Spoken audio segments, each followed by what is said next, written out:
In this video, we're going to talk about my Colt Patterson reproduction pistol. And what I'm doing is getting a preliminary check and getting it prepped to take it out to shoot it.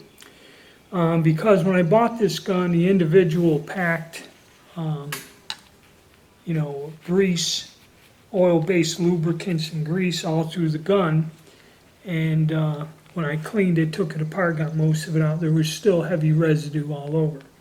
And we all know that if a petroleum-based product is on the gun, once we fire it with black powder, it's going to gum up and seize up like crazy. So what I'm doing is going through with acetone, cleaning everything, and then I'm going to apply bore butter to it, onto this, shaft.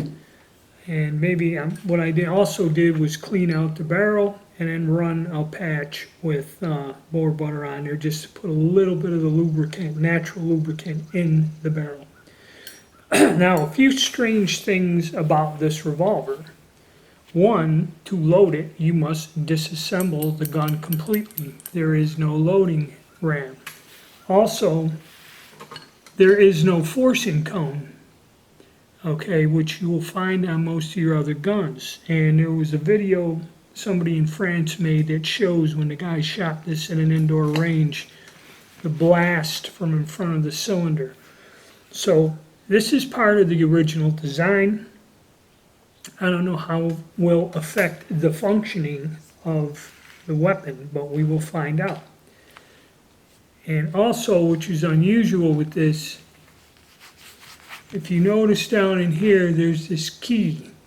It's like the hand is behind this device. And this little key in here, you hear it clicking, marries up to a notch in the cylinder. So when you put it on there, you have to rotate it to where now it's locked in. Hear it click. So, how do you load this? Well, I happen to be lucky enough to have the tool that came with it. And I'll show you, we'll load a ball and then in here I'll show you how the tool works. Now this is the tool. It's got a screwdriver blade on the end and this oblong thing here and the ram. Okay? And these things are hard to find and quite expensive. So if you find one of these and they don't have the tool with it, that kind of lowers the price. Now this big handle and knob here, if you unscrew this thing, what you have is a little vent pick and a nipple wrench. But the nipple wrench does not fit on the nipples and is useless. I had to use something else. I have one off. And the little pick, if you put it on the nipple, you see it will go through and clean the nipple out. So that's probably a useful part of it.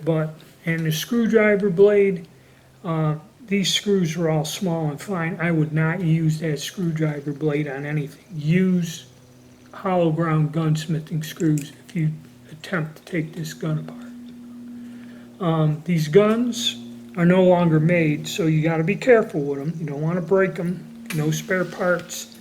They're no longer being manufactured at this time. They ever will again? I don't know.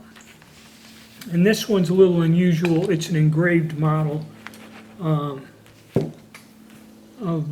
Texas Patterson Colt 36 caliber. And what I intend to do is go out and just fire this with round balls. Fire like 15 to 20 grains and see how the gun reacts. And that's about it, because loading this is going to be a pain. So let's go over how to load this. Okay, I'm going to try and show you the loading procedure as best as I can. I took one of the nipples out so I can get the ball back out when I press it in there.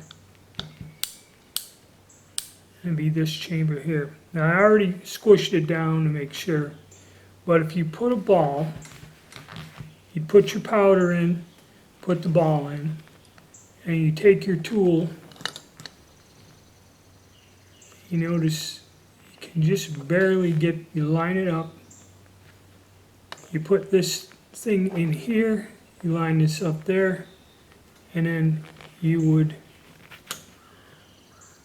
use the leverage of this to ram the ball home. Trying to show you how this works.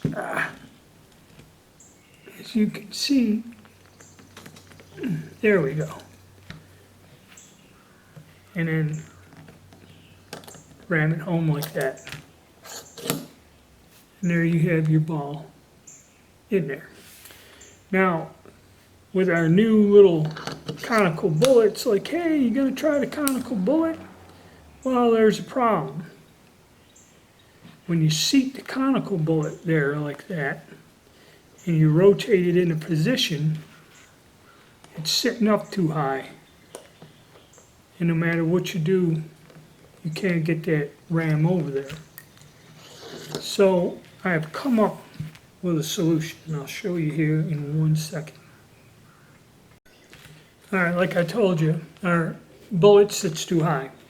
Now, the Duelist 1954, whatever, Mike Bellevue, what he does with this is he doesn't even fool with this tool.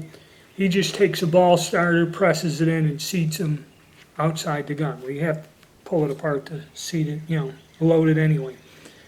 But all my ball starters are for like 45, 50 caliber, and they won't fit into the cylinders. So what I would do is take the ball start end and just, put some pressure on this.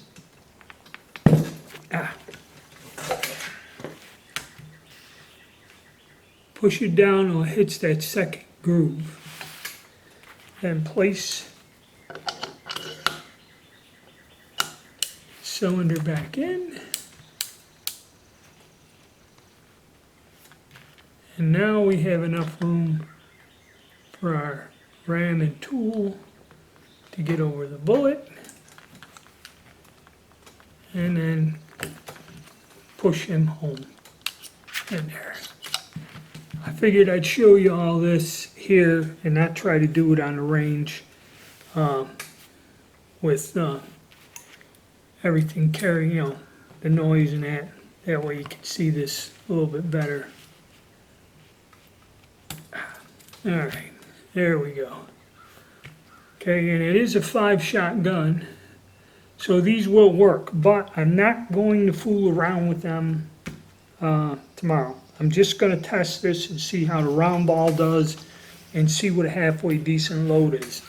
And this is the nipple wrench I had to use to get that on there. If you notice, I ground on it because I think all of these guns, the wrench isn't quite the right size, kind of like the one that came with the gun.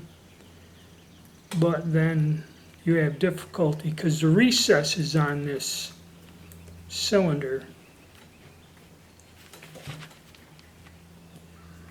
are unusual too. And another thing, once you load this, you have to cap this also off the gun. If you notice, there's nowhere for you put caps on with a capper. And also, I don't know, but I think this groove here is to allow the caps to fall off and drop out. I'm not sure. So what I'm going to do, you know what? I'm going to cap this. And this thing does take number 11 caps. It doesn't take the small ones, it takes 11s. And I don't know if this person dry fired or whatever.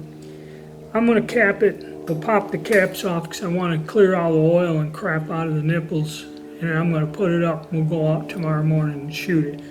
The caps are non-corrosive, so it shouldn't harm anything to leave it overnight before I clean the gun. So let me get her capped up. We'll go outside and see if we can shake up the neighbors a little. Okay, we got our caps on. Put our cylinder back. And this thing is a pain to get together and apart. Oh, I lost the wedge again. All right. This is really difficult to get this thing together here. There it goes. Okay. Get the wedge in. However it come out. I may have to take that screw out. Okay, there we go.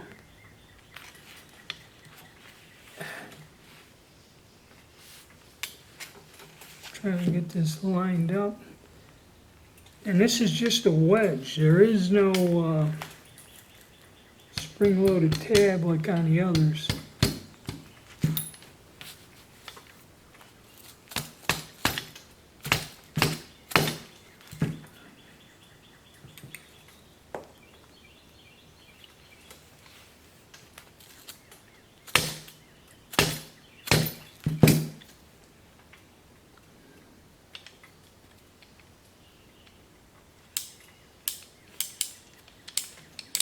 That's about it. Just sticks out a little. And the cylinder gap's pretty close. It's free moving, so we're good to go. Let's go pop some caps. All right, we'll get here behind the house. Don't stir them up too much.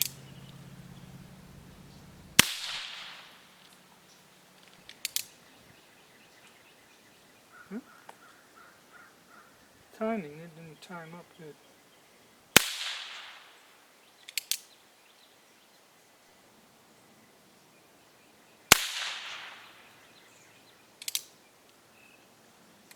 This one keeps throwing it over. I gotta check that out.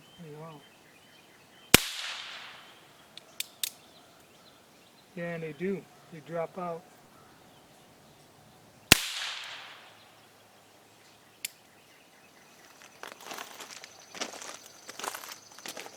When you rotate it around, they do drop out that channel. But this thing, what it's doing is throwing it and not locking up on them round stops. So I have to watch that when we go shoot it tomorrow. I'm not going to disassemble it before we go. So I'm going to get it oiled up and ready. The timing on this is a little off, but if I go slow, it does lock up correctly. It's when you yank back with a little bit of force that it'll throw the... Just have to go slow with it. And I should be good to go. Alright, so stay tuned for part 2 when I get out to the range tomorrow, and I'll go out and we'll do a test run with this and see how it does.